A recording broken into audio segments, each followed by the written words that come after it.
چھوڑ کر جا رہے ہیں کہاں رو کے باقر نے آبے سے بابا سکینہ کو کیوں چھوڑ کر جا رہے ہیں مجھے یاد ہے خود یہ کہتے تھے دادا مدینہ ہے اس کے سبب سے مدینہ کہ میری نظر میں وہ گھر گھر نہیں ہے نظر جس میں آئے نہ مجھ کو سکینہ نہ اس کے بنا پھر بسے گا مدینہ سکینہ کو کیوں چھوڑ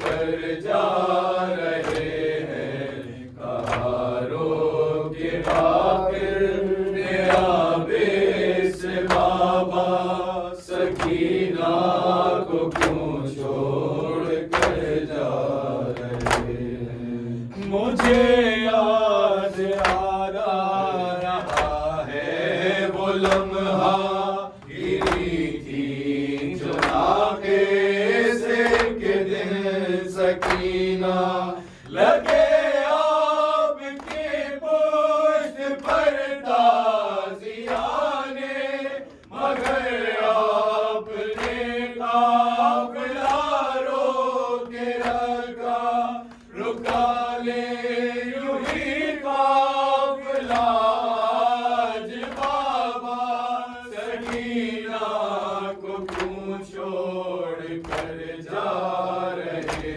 ہیں کہاں رو کے باقر نے آبے سے بابا سکینہ کو کیوں چھوڑ کر جا رہے ہیں رب کوئی معصومہ زندہ میں نہ تنہا ہو یا رب کوئی معصومہ زندہ میں نہ تنہا ہو یا رب کوئی معصومہ زندہ میں نہ تنہا ہو یا رب کوئی معصومہ زندہ میں نہ تنہا ہو یا رب کوئی معصومہ زندہ میں نہ تنہا ہو پابند نہ ہوا ہے پابند نہ ہوا ہے رونے پہ نہ پہرا ہو یا رب کوئی معصومہ زندہ میں نہ تنہا ہو یا رب کوئی معصومہ زندہ میں نہ تنہا ہو جس کو نیند آتی شبیر کے سینے پر جس کو نیند آتی شبیر کے سینے پر زندہ در زندہ ہے زندہ در زندہ اس کے لیے قضا ہو یا رب کوئی معصومہ زندہ میں نہ تنہا ہو یا رب کوئی معصومہ زندہ میں نہ تنہا ہو زندانوں سے آتی تھی آواز سسکنے کی زندانوں سے آتی تھی آواز سسکنے کی جیسے کہ سکینہ کو ہے جیسے کہ سکینہ کو ہر زندان رو رہا ہو یا رب کوئی معصومہ زندہ میں نہ تنہا ہو یا رب کوئی معصومہ زندہ میں نہ تنہا ہو یا جس کو نیند آتی شبیر کے سینے پر جس کو نیند آتی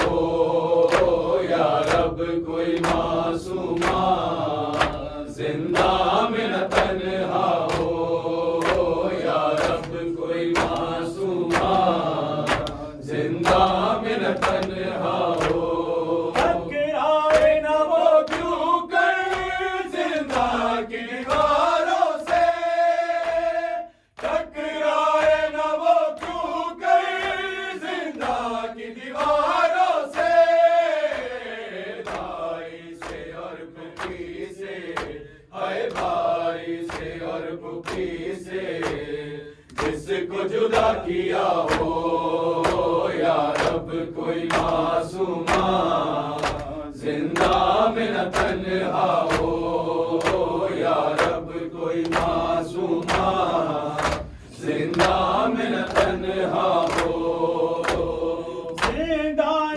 میرا نجفی یاد آئی سکینہ کی زندان میں نجفی یاد آئی سکینہ کی دل رو رو کہہ رہا ہے ہائے دل رو رو کہہ رہا ہے اب نہ اجالا ہو یا رب کوئی معصومہ زندہ میں نہ تنہا ہو یا رب کوئی معصومہ زندہ میں نہ تنہا ہو پہلو بھی شکستہ ہے تربتی شکستہ ہے پہلو بھی شکستہ ہے تربتی شکستہ ہے پہلو بھی شکستہ ہے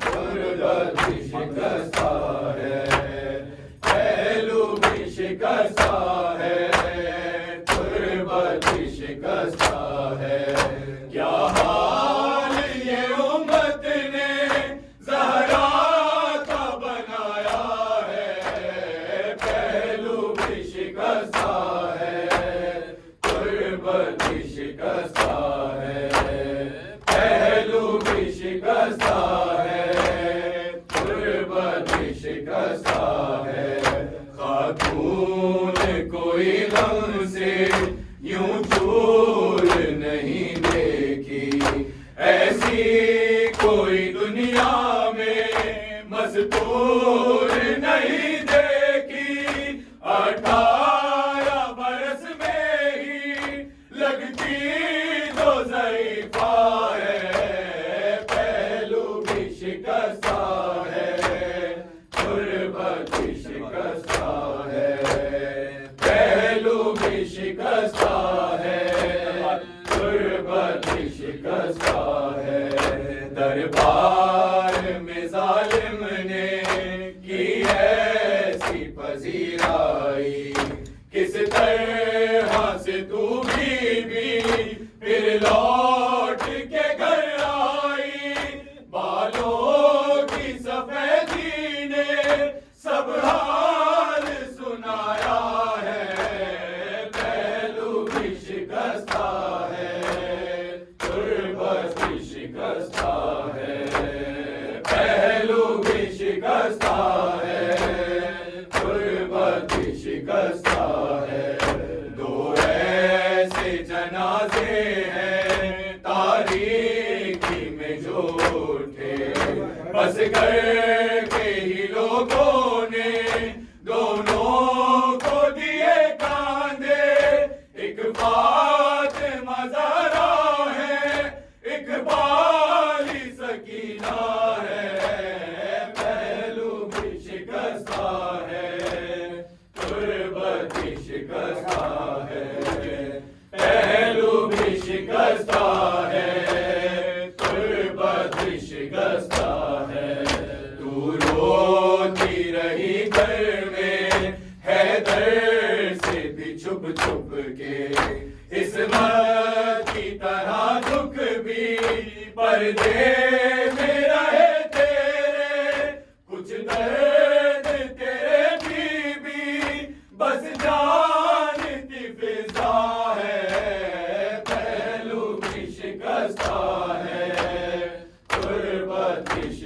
شکستہ ہے پہلو بھی شکستہ ہے غربت بھی شکستہ ہے مسمار تیرا روزہ عمر نے کیا جب سے بابا تیرا رہتا ہے تربت تیری جب سے کب تم بر خزرا میں بابا تیرا رہتا ہے پہلو بھی شکستہ ہے غربت بھی شکستہ ہے پہلو بھی شکستہ ہے غربت بھی شکستہ ہے تصویر حقیقت کی خوابوں کو بنا دیجئے اے بی بی تکلم کو تعبیر دکھا دیجئے ماتم تیری تربت پہ ہوتے ہوئے دیکھا ہے پہلو بھی شکستہ ہے غربت بھی شکستہ ہے یا حسین یا حسین یا حسین یا حسین یا حسین یا حسین یا حسین یا حسین یا حسین السلام علیکم یا مولانا یا رسول اللہ السلام علیکم یا حبیب اللہ السلام علیکم یا صاحب السکینہ السلام علیکم یا مدفون بالمدینہ السلام علیکم یا فاطمۃ الزہراء سیدۃ النساء العالمین السلام علیکم یا جمیع المدفون بالجنۃ البقیع ورحمۃ اللہ وبرکاتہ السلام علیکم یا مولانا یا امیر المومنین علی ابن ابی طالب السلام علیکم یا مولانا یا ابا عبداللہ السلام علیکم یا ابن رسول اللہ السلام علیکم یا ابن امیر المومنین وابن سید الوسیین السلام علیکم یا مولانا یا بالفضل العباس یا ابن امیر المومنین والا اختک زینب الکبری ام کلثوم بنت امیر المومنین السلام علیکم یا جمیع شہداء کربلا ورحمۃ اللہ وبرکاتہ السلام علیکم یا مولانا یا غریب الغرباء السلام علیکم یا معین الضعفاء والفقراء السلام علیکم یا شمس الشموس وعنیس النفوس ایها المدفون بالارجدوس السلام علیکم یا مغیث الشیعة والزوارف یوم الجزاء السلام علیکم یا سلطان العرب والعجم یا ابو الحسن علی بن موسی الرضا السلام علیکم وعلی اختک فاطمۃ المعصومہ ورحمۃ اللہ وبرکاتہ السلام علیکم یا مولانا یا صاحب العصر والزمان الامان الامان الامان من فتنة الزمان من شر الزمان السلام علیکم یا خلیفۃ الرحمن السلام علیکم یا مظہر الایمان السلام علیکم یا امام الانس والجان هذا جل اللہ تعالی فرج الآخرہ وسهل اللہ تعالی مخرج الآخرہ السلام علیکم ورحمۃ اللہ وبرکاتہ